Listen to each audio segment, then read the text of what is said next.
Salon international de l'agriculture, en partenariat avec Brasseurs de France, nous nous intéressons à l'agriculture durable. Agriculteurs et brasseurs sont liés par des liens presque sacrés. Et les préoccupations des producteurs sont aussi celles des transformateurs face aux enjeux climatiques, aux enjeux économiques, aux enjeux de traçabilité et de valorisation de l'agriculture française.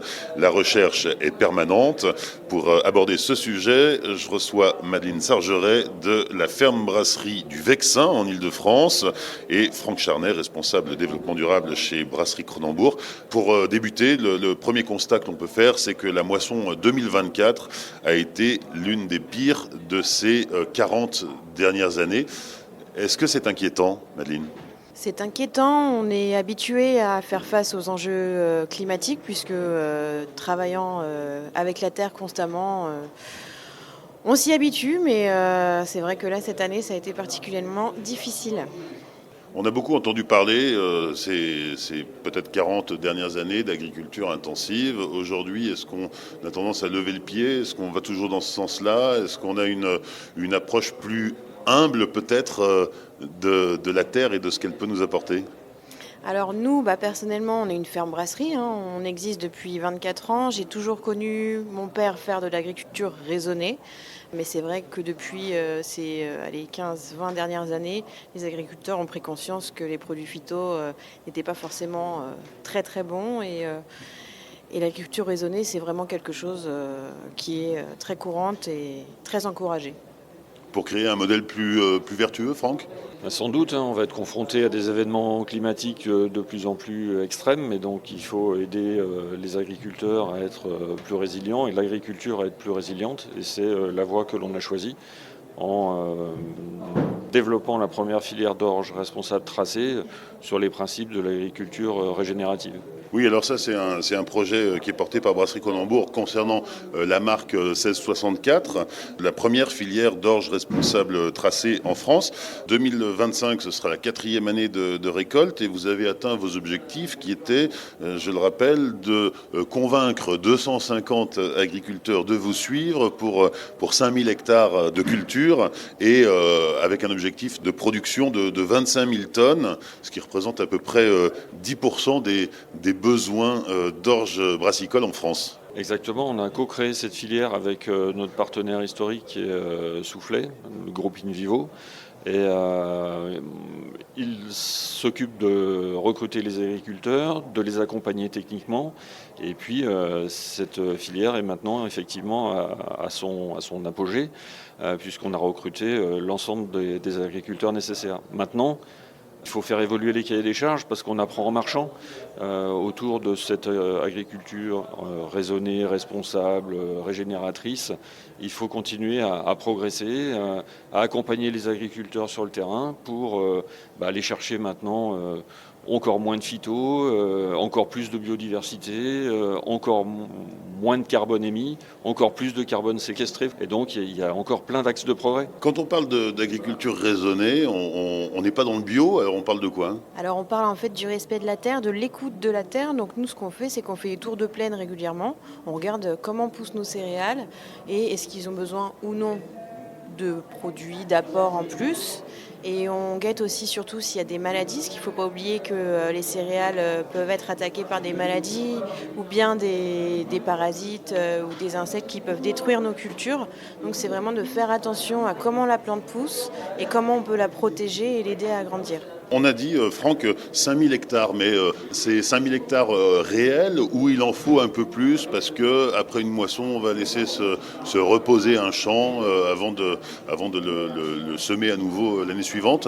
C'est une question de gestion de stock et d'aléas. Donc nous, il nous faut une certaine quantité de malt d'orge au bout du bout pour toute l'année 2026. Donc ce qui est planté et ce qui va être récolté en 2025 tient compte par exemple des aléas climatiques. Donc Soufflet et ses agriculteurs vont semer plus de surface que nécessaire pour qu'on soit sûr d'avoir la bonne quantité de malt d'orge à la fin. Oui, parce qu'il n'est plus question d'aller se sourcer ailleurs. Cette filière-là, elle a cette particularité qu'on est en orge ségrégée. C'est-à-dire qu'on n'est pas du tout en mass balance. On va du champ à la bouteille. Donc l'orge que l'on cultive avec notre cahier des charges, il est uniquement pour nous. et pour personne d'autre. Et il n'est pas question de sourcer autre chose. On est vraiment sur du ségrégué. Et alors si la moisson 2025, touchons du bois, mais a été mauvaise? La moisson 2024 a été mauvaise. Pour autant, on aura les 70% que l'on avait annoncés sur nos brassages 2025 parce qu'on avait pris de la marge. Ouais, c'est ça, donc il faut toujours calculer un peu plus pour ne pas tomber en pénurie. À la ferme brasserie du Vexin, les problématiques de volume ne sont pas exactement les mêmes, mais en tout cas, c'est bien l'orge de la ferme qui finit dans la bouteille. Oui, c'est ça. Donc nous, on n'est pas du tout sur les mêmes quantités. On a à peu près 200 hectares de terre en global, puisqu'on fait de l'orge, mais aussi du blé et d'autres céréales. Et on a 20 hectares qui sont dédiés à l'orge que nous utilisons pour brasser nos bières. Donc c'est pas du tout la même échelle. Bon, nous, ça fait 24 ans qu'on a diversifié notre ferme en brassant notre bière. Et nous, il y a la traçabilité, elle est de 100%, parce que c'est notre orge qu'on envoie en malterie pour pouvoir la brasser après coup. Et là aussi, 100% de l'orge de la ferme se retrouve dans la bière. Alors oui, 100% de notre orge se retrouve dans la bière. Il y a quelques sacs de malt qui ne vont pas venir de notre ferme, puisque c'est des maltes assez spécifiques.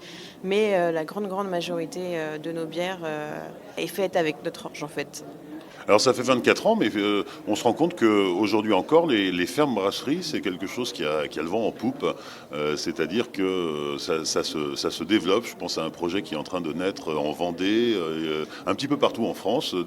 Des agriculteurs se mettent à faire de la bière, ou alors des brasseurs se reprennent une ferme familiale. Ça aussi, c'est très vertueux finalement. Alors c'est hyper vertueux, et tant mieux que des entreprises comme Cronenbourg quand même encourage les agriculteurs français à produire pour eux, puisque quand même la France est, je ne sais pas si je me trompe ou pas, mais un des pays où est le premier pays producteur d'orge brassicole.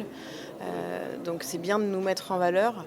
Et puis que les fermes brasseries augmentent, c'est aussi très bien, puisque ça met vraiment en valeur notre terroir. Et nous, c'est ce qu'on cherche dans nos bières depuis 24 ans. C'est qu'on met en valeur, c'est une force de pouvoir transformer le terroir et notre travail de la terre. Est-ce que vous cultivez aussi du houblon? Non, on ne cultive pas de houblon, nous. Pour vous faire très simple, très schématisé, il y a 2% de houblon pour 98% de malt d'orge dans nos bières. C'est comme une pincée de poivre dans une recette pour nous. Donc le houblon de la ferme brasserie du Vexin est quand même français? Alors on essaie au maximum de s'approvisionner en houblon français. On va en Alsace chez un revendeur qui s'appelle le Comptoir Agricole de houblon. On a des recettes 100% houblon français, comme notre gamme de vexinoise. Et ça dépend aussi de cette coopérative d'avoir du houblon 100% français. Mais vu que nous, on brasse avec notre orge, on veut absolument que nos ingrédients viennent le plus possible de France et valorisent les cultivateurs français. C'était aussi la démarche de 1664, puisque c'était une bière 100% made in France, ou 100% française, je ne sais pas comment on dit, quel est le label, le petit macaron, mais avant même qu'on parle de cette filière orge tracée. Oui, les marques 1664 et Cronenbourg sont origine France garantie, alors ça ne veut pas dire 100%, faut être clair.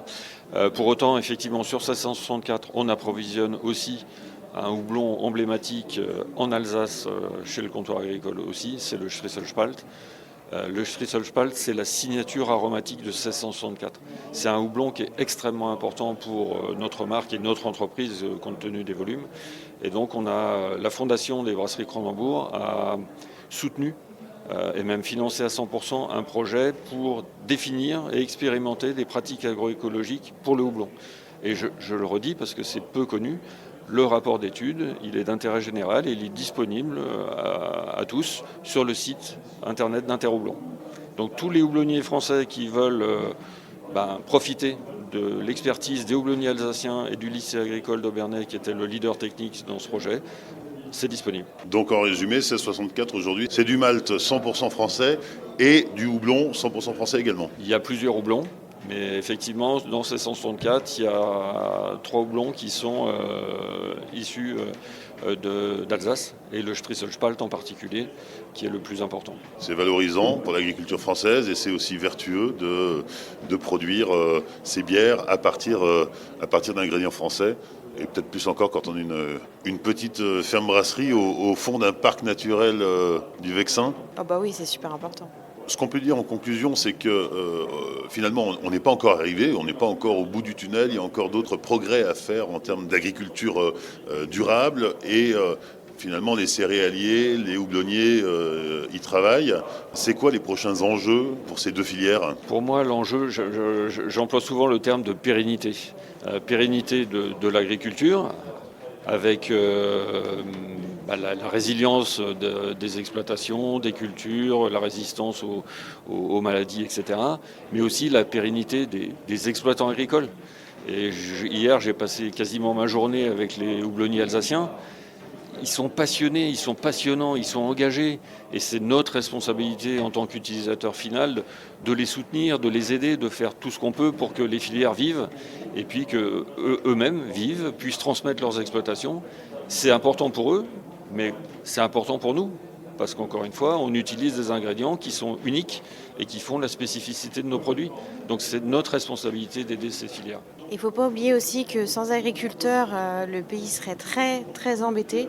Donc il faut continuer à encourager les agriculteurs. Il ne faut pas oublier qu'il y a beaucoup d'agriculteurs qui se suicident par an parce qu'ils n'arrivent pas à joindre les deux bouts. Quand on est jeune, c'est pas forcément facile de reprendre une ferme, donc le fait de voir des industriels qui vont pousser l'agriculture française, tant mieux. Et nous, en tant qu'agriculteurs, se diversifier. À la base, la bière, c'était pas une passion, c'était une nécessité de créer une diversification de la ferme pour pouvoir vivre. Donc il ne faut pas oublier nos petits agriculteurs. Si on perd l'agriculture en France, on perd beaucoup de notre âme et beaucoup des richesses de nos terroirs. Et c'est devenu une passion? Bah oui, c'est devenu une passion, c'est sûr.